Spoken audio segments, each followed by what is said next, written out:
Boa noite, galerinha. Pode sentar.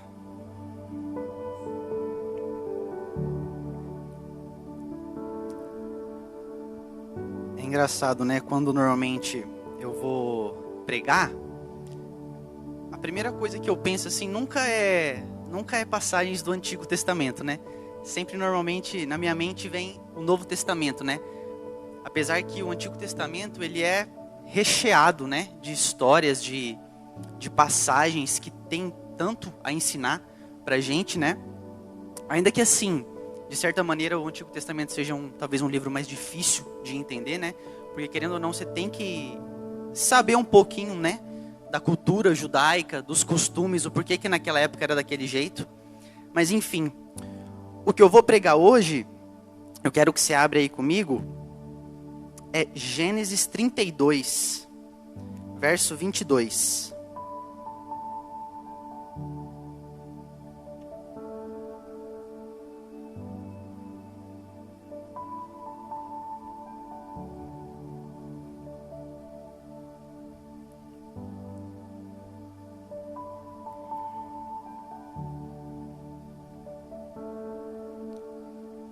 Essa passagem aqui, quando eu li, né? Ela é uma passagem conhecida, né? Jacó luta com Deus. Só que tem algumas peculiaridades nessa passagem que eu fui estudar, né? Eu fui atrás de entender o que aconteceu no Vale de Jaboque. Porque, ainda que o Antigo Testamento seja, de certa maneira, um livro mais, digamos que complexo, né? Você não pode passar por uma parte dele e continuar lendo sem entender aquilo pelo que você passou, né? Quando, por exemplo, você está estudando para uma prova, ou você está na sala de aula, sempre que você está estudando algo que você não entende e você continua, de certa maneira, você vai ser prejudicado lá na frente, né? Então é muito importante, sempre que a gente passa por certas passagens na Bíblia que a gente não entende, da gente se atentar, voltar e pesquisar, tentar entender aquilo ali, né? Vamos lá. Verso 22. Naquela mesma noite, Jacó se levantou e atravessou o rio Jaboque, levando consigo suas 2 mulheres, suas 2 concubinas e seus 11 filhos. Assim que as pessoas passaram, Jacó fez que também atravessasse o rio tudo o que lhe pertencia. Entretanto, ficou para trás sozinho. Então chegou um homem que se pôs a lutar com ele ao raiar da alvorada. Quando o homem percebeu que não seria possível dominá-lo, tocou na articulação da coxa de Jacó, de forma que lhe deslocou a coxa, enquanto lutavam.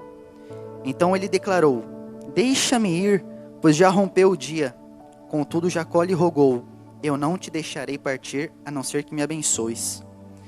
Ao que o homem lhe inquiriu: qual é o teu nome? Presta atenção nesse verso 27 aqui. Ao que o homem lhe inquiriu, lhe perguntou: qual é o teu nome?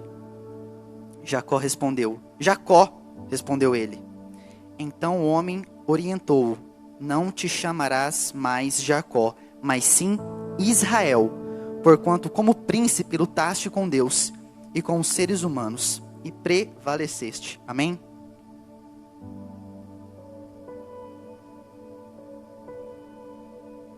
Jacó, ele é o pai das 12 tribos de Israel, né?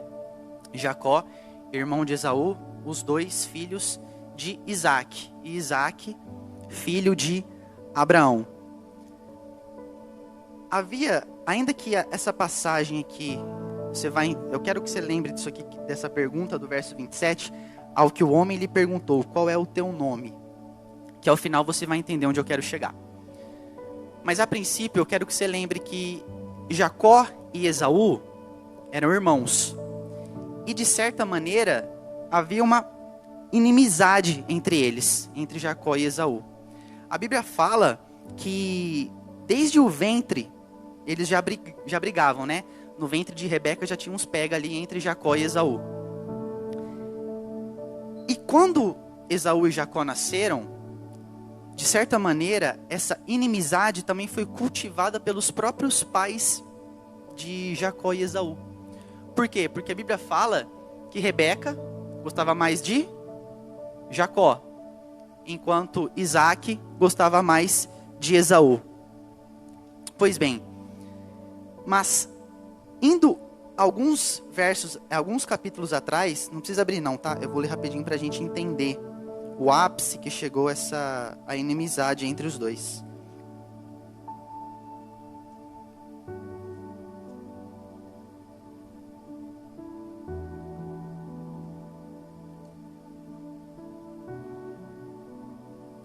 É no Gênesis capítulo 27, que diz a bênção de Isaac sobre Jacó. Eu vou resumir o que aconteceu aqui. Isaac já estava muito idoso, já estava numa época que ele estava muito velho. E então ele falou: Esaú, vem cá, meu filho mais velho, que era que ele tinha os direitos da primogenitura. Ele chamou Esaú e disse assim: ó, vai ao campo, caça, que depois de comer a refeição que você vai me preparar, eu vou pronunciar sobre você a minha bênção. Rebeca escutou. E Rebeca gostava mais de quem? De Jacó. Quando Rebeca ouviu isso, ela falou: Jacó, ó, seu pai vai abençoar Esaú, mas vai lá no rebanho, pega 2 cabritos e eu vou preparar uma refeição para o seu pai. Jacó, a primeiro momento, ele não concordou, mas ele falou: não, mesmo assim eu vou fazer. E quando Jacó, ele se disfarça de Esaú, né? E ele vai ao pai. E presta atenção. Só que foi muito rápido, porque naquela época, até o cara ir para o campo, pegar uma caça e voltar e preparar uma refeição, demoraria um pouquinho. Só que como estavam os cabritos no rebanho, né, ali deles, foi coisa rápida. Isaac percebeu isso. Isaac questionou Jacó. Jacó chegou agora diante do Isaac com a refeição. Como conseguiste encontrar a caça tão depressa, meu filho?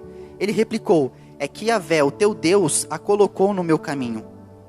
Então Isaac solicitou a Jacó: aproxima-te para que eu te apalpe, meu filho. Assim saberei se é mesmo ou não o meu filho Esaú. E é muito interessante porque quando Jacó ele caminha até o seu pai, quando Isaac pergunta para Jacó: quem é você? Jacó diz assim: ó, sou Esaú, teu primogênito. Fiz o que ordenaste. Levanta-te, por favor, assenta-te e come da minha caça, a fim que tua alma me abençoe. Então olha que interessante. A bênção que seria sobre Esaú, acabou vindo para Jacó. E a Bíblia fala que no final desse capítulo aqui, quando Esaú chega com a caça preparada, Isaac fala assim: eu já abençoei Jacó. A bênção já está sobre Jacó, né? E Esaú fica irado, né? E planeja matar Jacó. Rebeca, sabendo dos planos que Esaú queria matar Jacó, ela fala: ô Jacó, ó, seu irmão está planejando te matar, está se consolando com planos para te matar. Então, foge, vai para a terra do meu tio Labão em Padã Arã e fica lá até a ira do seu irmão se acalmar. Então perceba o quanto de inimizade havia entre os dois. Você concorda? Entre Jacó e Esaú? Havia muita inimizade entre os dois. E eu selecionei 2 principais pontos aqui, que hoje também estão presentes em nosso meio, e é muito perigoso. Que entre os dois havia muita comparação e competição entre os dois. Amém? E a comparação ela é muito perigosa. Hoje eu estava vendo um vídeo, né? Já antes de vir para cá, me deu um estalo, eu falei: vou pesquisar sobre isso.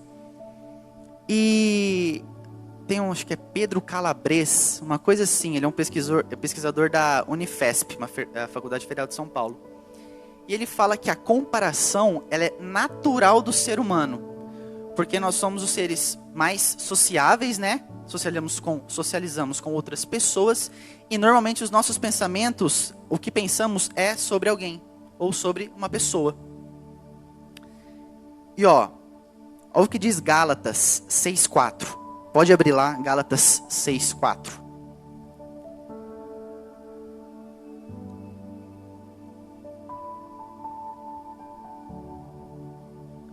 A Bíblia fala assim, ó: cada um preste muita atenção em seu trabalho, e então terá a satisfação de havê-lo feito bem, e não precisará se comparar com os outros. Isso é muito interessante. olha que Paulo fala aqui, que legal. Cada um preste muito, inspirado pelo Espírito Santo. Cada um preste muita atenção em seu trabalho, pois então terá a satisfação de havê-lo feito bem e não precisará se comparar com outros. Então, tem um segredo aqui, para que você não se compare, para que a gente não tenha essa comparação como acontecia com Jacó e Esaú, o que nós temos que fazer? Havê-lo feito bem, dar o nosso máximo, o máximo do nosso empenho naquilo que nós estamos fazendo. Então, se eu me empenho muito naquilo que eu estou fazendo, eu não preciso me comparar. Por quê? Cada um preste muita bem atenção em seu trabalho, então terá a satisfação de havê-lo feito bem. E o que o Senhor ministrou no meu coração foi que, se eu me comparo demais, se eu tenho me comparado demais, será que eu estou fazendo bem aquilo que me foi proposto? Será que realmente eu estou fazendo bem aquilo que me foi confiado pelo Senhor? Né? Porque às vezes, se nós estamos nos comparando demais, se nós estamos com excesso de comparação com outras pessoas ao nosso lado, talvez seja a hora da gente repensar e falar, cara, será que realmente eu estou fazendo bem o meu serviço? Porque se eu estou fazendo bem, é que nem pega na escola, quando você está estudando. Você pega eu pelo menos na faculdade, né? Você está lá estudando e você não está entendendo nada, você não está conseguindo estudar legal. O que normalmente eu faço? Eu mando mensagem pro meu amigo, eu falo, mano, você tá conseguindo estudar aí? Porque eu não estou entendendo nada. Agora, se eu estou confiante do que eu fiz, normalmente eu não mando mensagem para ninguém. Por quê? Porque eu estou confiante do estudo, que eu fiz o meu melhor ali. Então, a comparação, ela é perigosa por quê? Porque às vezes, ao invés de nós nos compararmos com o melhor que a gente poderia fazer, porque aqui o Gálatas diz isso, que a gente tem que fazer bem o que está sendo proposto, a gente está olhando para o lado e se comparando, coisa que não deveria acontecer. Tem uma passagem que Pedro, ele se compara com João nos últimos dias. Eu acho que está em Marcos isso. Acho que eu não anotei o versículo aqui. Não, Mateus não está. A comparação? Não, quando Jesus chega para Pedro e fala que quando ele era mais novo, entendeu? Peraí. Tá em João? Acho que é Marcos, deixa eu ver. Mateus, Marcos. Ah não, acho que é em João, é isso mesmo. É João, tá certo.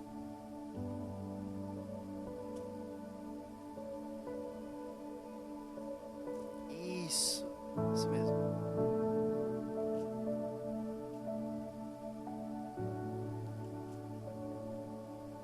Isso, é.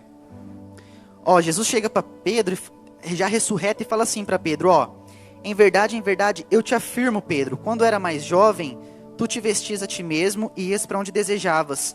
Mas quando chegares à velhice, estenderás suas mãos e outra pessoa te vestirá e te conduzirá para onde tu não queres ir. Isso falou Jesus, significando o tipo de morte com a qual Pedro iria glorificar a Deus. E assim que terminou de proferir essas palavras, acrescentou, segue-me. Olha Pedro agora.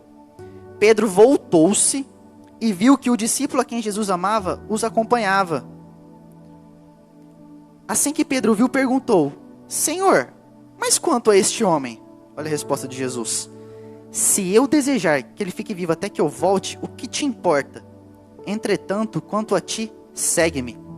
É engraçado, né, que na minha Bíblia, essa aqui não é minha Bíblia, né?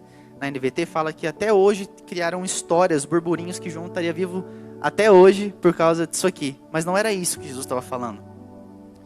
Jesus estava falando assim para Pedro, Pedro, se eu tenho isso para você, o que te importa o que eu confiei para João? Ou seja, Pedro, por que você está se comparando com João? Eu te confiei um ministério, apacenta as minhas ovelhas. João tinha outro ministério. Então por que Pedro se comparou ali com João? Será porque ele viu que a coisa ficou feia para ele? Porque aqui Jesus indicou a maneira como Pedro morreria. E Pedro já fica em choque, né? Fala, e esse aqui do meu lado aqui? Esperando, talvez, né, uma resposta semelhante, né? Falar, esse aí vai morrer também desse jeito. Mas Jesus fala, que te importa? Que te importa, Pedro, se o que eu desejo para ele?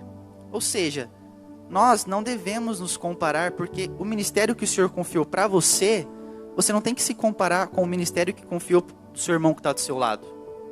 Ainda que nós caminhamos para a mesma direção, nós temos chamados e propósitos diferentes. É o que diz lá em Coríntios, se eu não me engano. Todo mundo vai ser pé, todo mundo vai ser mão, todo mundo vai ser orelha, o corpo inteiro vai ser olho. Amém? E qual que é o perigoso da gente se comparar? Não é que você não tenha que ter referências, mas muitas vezes a comparação você só olha o que está por fora. Você não sabe o que está realmente acontecendo no coração de dentro daquela pessoa que está fazendo algo para o Senhor, do chamado dela. Amém? Então você só está vendo o exterior, sendo que Jesus conhece o nosso interior, as intenções daquilo que a gente está fazendo no ministério.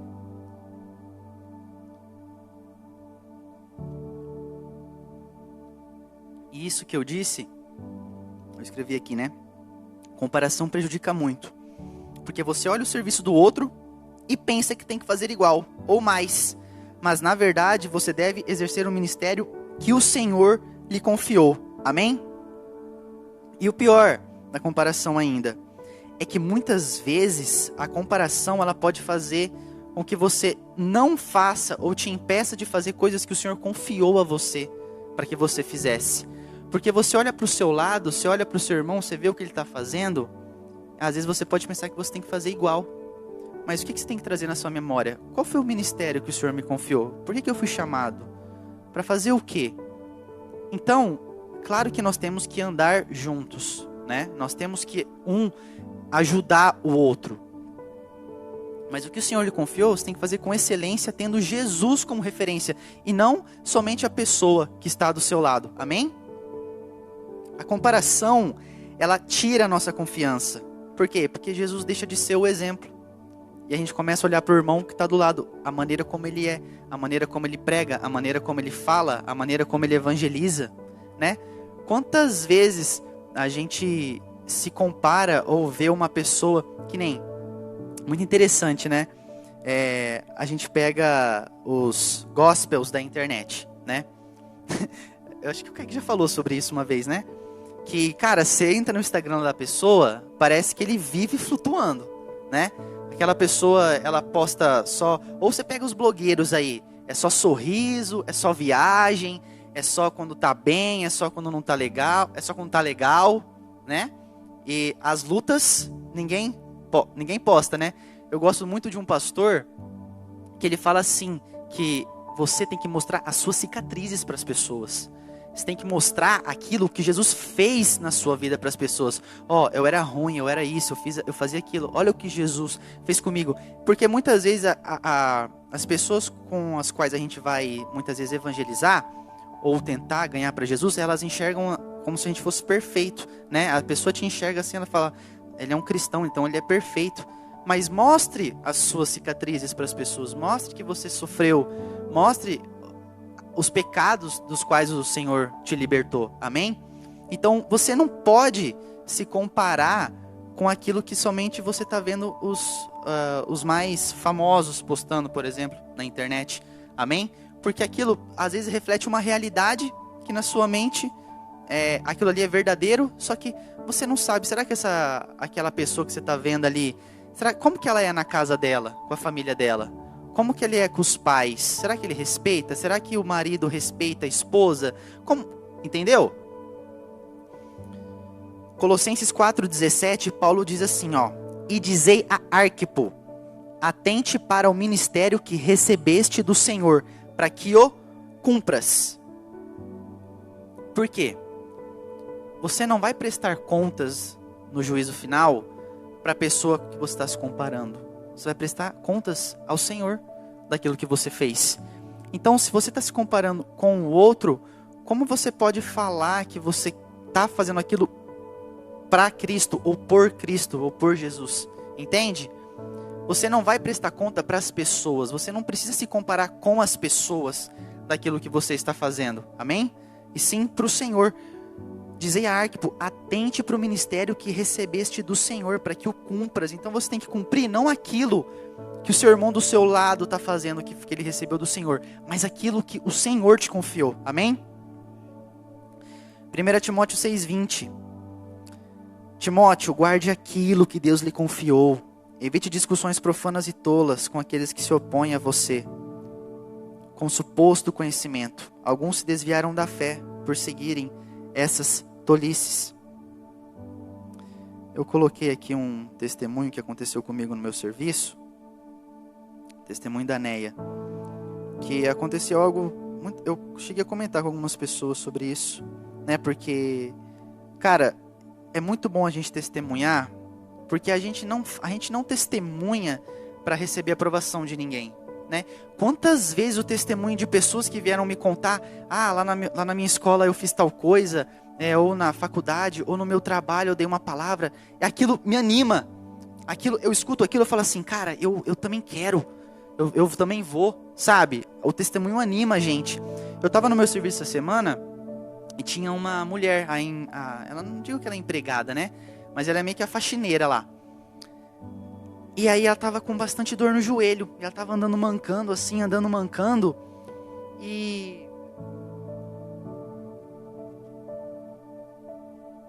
as pessoas começaram a ser muito ríspidas com ela. Na época ela tava mancando. Começaram a falar assim, por que você veio trabalhar? Você não tá com o joelho doendo? Por que você tá... por que você veio trabalhar? E o pessoal, tipo, a mulher sentindo dor, a mulher mal, e o pessoal execrando ela aqui, ó, na cabeça dela, falando, não, por que você tá trabalhando? Por que você tá fazendo aqui não sei o quê? Ali eu já fiquei indignado, né? Eu falei assim, não é possível que isso está acontecendo. Se eu me comparasse com aquelas pessoas naquele momento, claro que eu não ia falar absolutamente nada, né, pra Neia. Mas, que é a faxineira, tá? Mas de certa maneira, se eu me comparasse com aquelas pessoas, será que como que eu agiria se eu me comparasse com elas? Será que eu ia julgar a mulher também? Falando assim, você não deveria ter vindo trabalhar? E ali Deus me deu coragem. E eu levantei da mesa, indignado. Eu falei, Neia, vem cá, já oraram pelo seu joelho? Ela falou, não, vem cá, vamos orar, vamos junto aqui. Aí eu chamei ela lá pra trás. Orei pelo joelho dela, né, que ela tava mancando. Não aconteceu nada ali, na hora. Aí eu falei assim, Neia, conforme passando o dia, se melhorar, me fala, né? E aí eu comecei a olhar de longe assim, eu vi que ela estava andando normal, sabe? Sem mancar. Aí segunda-feira ela chegou em mim e falou assim, Lucas, não tomei remédio no final de semana, meu joelho estava ótimo.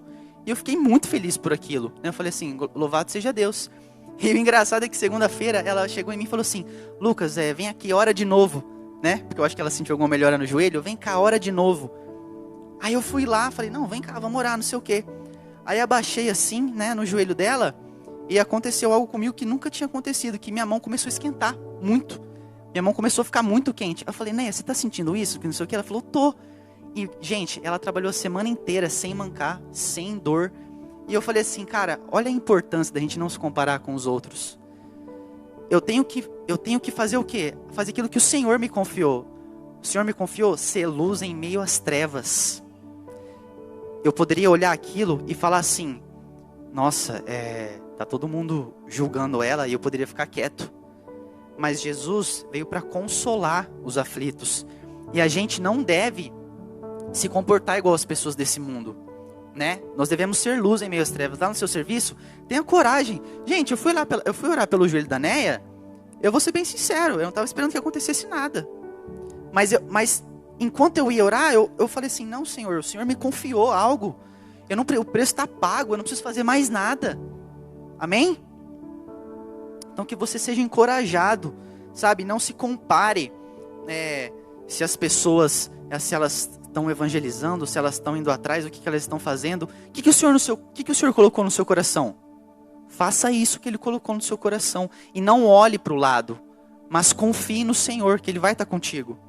Outro ponto que tinha entre Jacó e Esaú era competição. Como falar que não tinha competição entre eles, né?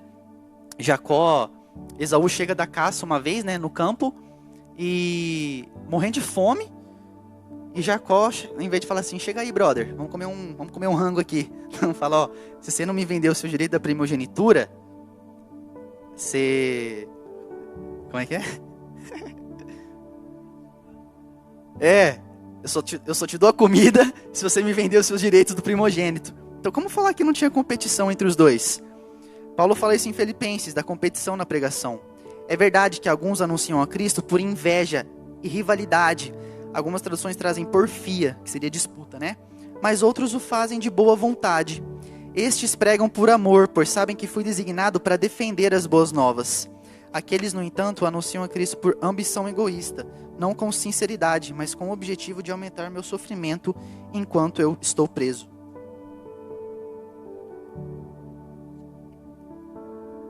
O problema do pensamento competitivo é que a intenção do seu coração, ela não é mais honrar a Deus, mas impressionar alguém. Então você fica competitivo, você fala, não, vou fazer tal coisa aqui porque nego tem que ver o que eu estou fazendo aqui. Eu estou competindo, eu quero aparecer mais, eu quero ibope. Só que o que Jesus disse para os fariseus lá, em Mateus 6? Ele disse assim, para os fariseus não, desculpa, para os discípulos. Ele falou assim, ó, quando você for dar esmola, quando você for orar, não vai para a esquina da sinagoga, né? Não vai aparecer, não vai competir com ninguém, não vai querendo mostrar que você é bom, que você ora, que você é santo. Vai para o teu quarto, dá a sua esmola em segredo. E ele fala assim, ó, porque aqueles que oram nas esquinas e aqueles que dão esmola na frente dos outros, eles não receberão outra recompensa além dessa. Que outra recompensa? A admiração dos outros. A admiração de quem estava vendo o que eles estavam fazendo. Só que, se você faz esse segredo, então o seu pai que te vê em secreto te recompensará. Então olha que, presta atenção. Se você faz para ser visto, você não vai receber outra recompensa além dessa. E você quer receber, e que recompensa que nós queremos receber? Do Senhor, não a recompensa de admiração de pessoas. Amém? Se você faz para ser visto, você não terá outra recompensa, a não ser a admiração de outras pessoas. Ou se não, quando eu faço para provar para mim mesmo, né? Muitas vezes eu tenho muito isso. Às vezes eu me pego competindo comigo mesmo. Falo assim, não, eu vou fazer tal coisa porque eu quero provar para mim mesmo que eu posso, né? Será que isso é tão saudável assim, né? Às vezes, talvez não, né? Não que você não tenha que ter disciplina, não é isso que eu estou dizendo, né? De se propor a fazer algo. Mas você querer provar algo para os outros é ruim. E para si mesmo também não vejo como uma grande vantagem. Outra coisa que nós precisamos nos atentar. Lembra que Jesus disse que com a gente seria diferente, né? Abre comigo Marcos 10, por favor. Marcos 10, 43.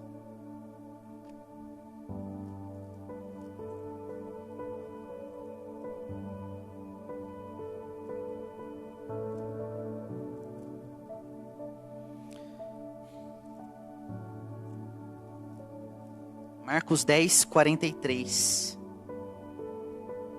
Jesus disse assim, ó. Perdão, 42. Jesus, por sua vez, os convocou e orientou. Sabei que aqueles que são considerados governantes das nações as dominam, e as pessoas importantes exercem poder sobre elas. Contudo, não é assim que ocorre entre vós. Ao contrário, quem desejar tornar-se importante entre vós deverá ser servo. E quem ambicionar ser o primeiro entre vós, que se disponha a ser o escravo de todos. Porque nem mesmo o Filho do Homem veio para ser servido, mas para servir e dar sua vida em resgate de muitos. Amém? Então perceba que entre nós é diferente. Entre nós não deve ser como é igual aos governantes, e qual é nos governos desse mundo. Nós não devemos competir com quem está do nosso lado, mas cooperar com quem está do nosso lado. Eu não quero aparecer mais que alguém. Amém? Eu quero me sujeitar, assim como Jesus fez. Se sujeitar à autoridade do pastor, do presbítero Kaique, né? Nós devemos nos sujeitar às autoridades, ao Caio, a Drica, amém? E não queremos competir com quem está do nosso lado, porque com a gente é diferente, né? Assim como diz aqui, se nem Jesus, que tinha todos os direitos para ser servido, né? É o nosso maior exemplo, né? Eu não vim para ser servido, mas para servir, dar a minha vida em resgate de muitos. Então perceba como a competição ela é perigosa, né? Da gente querer competir com alguém.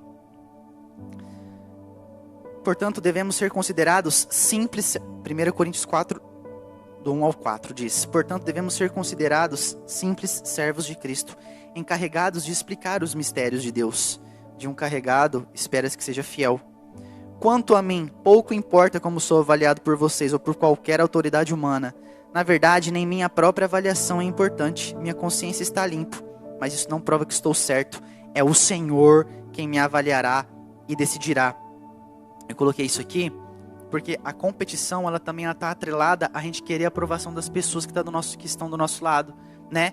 A gente muitas vezes fazer para receber a aprovação de alguém, né? Quantas vezes eu já me peguei fazendo algo pensando no que iriam pensar, mas ali eu falei, cara, se a intenção do meu coração tá errada, né?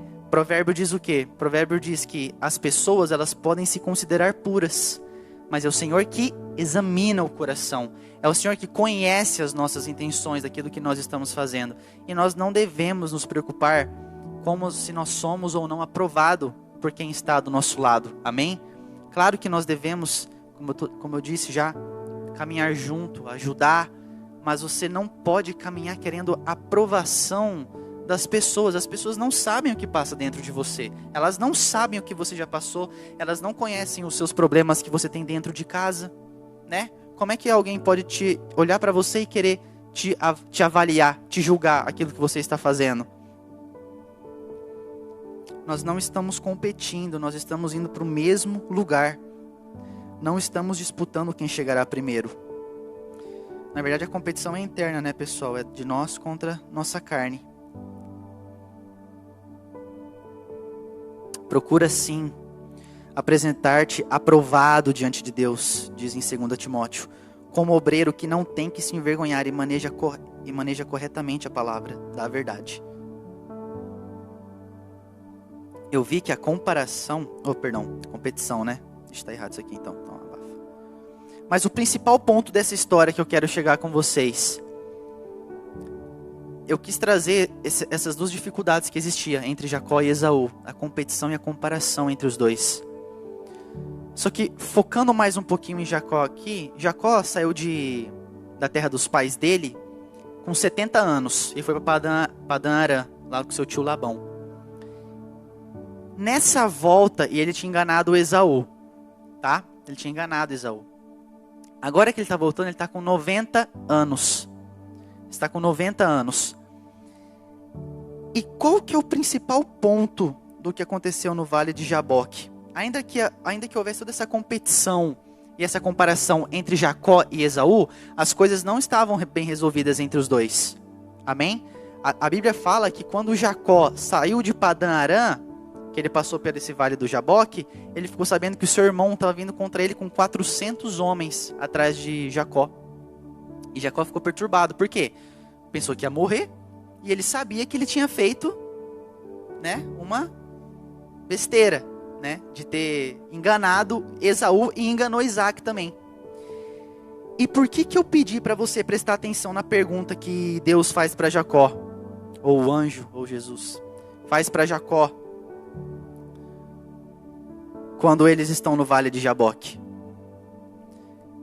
Ele chega para Jacó e pergunta assim, ó: qual é o seu nome?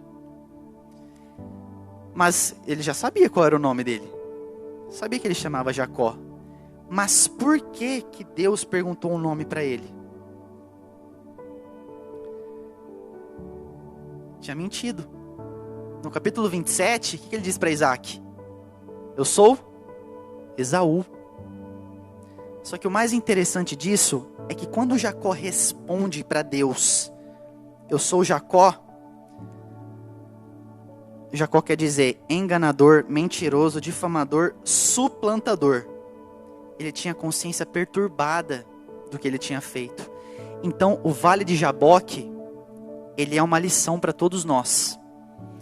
Porque quando Jacó fala para Deus o nome dele, ele não estava simplesmente falando o nome dele. Ele estava confessando para Deus.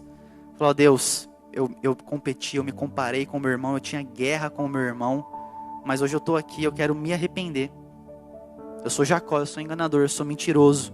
Eu faço muitas coisas que não deveria fazer. Então ali tem uma lição preciosíssima para nós. Preciosíssimas. Por quê? Porque Jacó, ele só obteve o reconhecimento de Deus, porque Deus falou assim, ó, você não vai se chamar mais Jacó. Agora que você se arrependeu, agora que você reconheceu o seu erro, você não vai se chamar Jacó, você vai ser chamado Israel, príncipe de Deus. Amém? Só que qual que é a jogada aqui? Deus só falou que ele seria Israel, claro que tinha toda uma profecia, mas ele só falou para Jacó que ele seria chamado agora Israel, porque antes disso ele reconheceu quem ele era. Sabe o que isso mostra para nós? Que nós não devemos achar que tá bom. Deus, ele não pode fazer nada que a gente não reconheça. Enquanto eu não reconhecer o meu pecado, enquanto eu não reconhecer que eu preciso de arrependimento, enquanto eu não reconhecer que eu preciso de mudança, como que eu posso esperar que Deus faça alguma coisa? Né? Então, guarde essa lição. Quando Jacó confessa o nome dele, ele estava se arrependendo. Ele estava confessando a Deus o pecado dele. Ele estava falando para Deus assim: Deus, eu errei. Eu fiz besteira lá atrás. Então, Deus, ele não pode fazer nada se você não reconhecer que precisa de mudança. Vamos pegar aqui o exemplo de Saul e Davi. Por que Saul foi destituído do trono? Porque ele deu uma desculpa para o pecado dele. Lá, Samuel, né? Samuel não chegou aqui, eu tive que oferecer aqui. Natan chega em Davi e fala: ó, você pecou, pequei. Tanto é que a profecia de que o trono não se afastaria da linhagem de Davi é até hoje. Amém?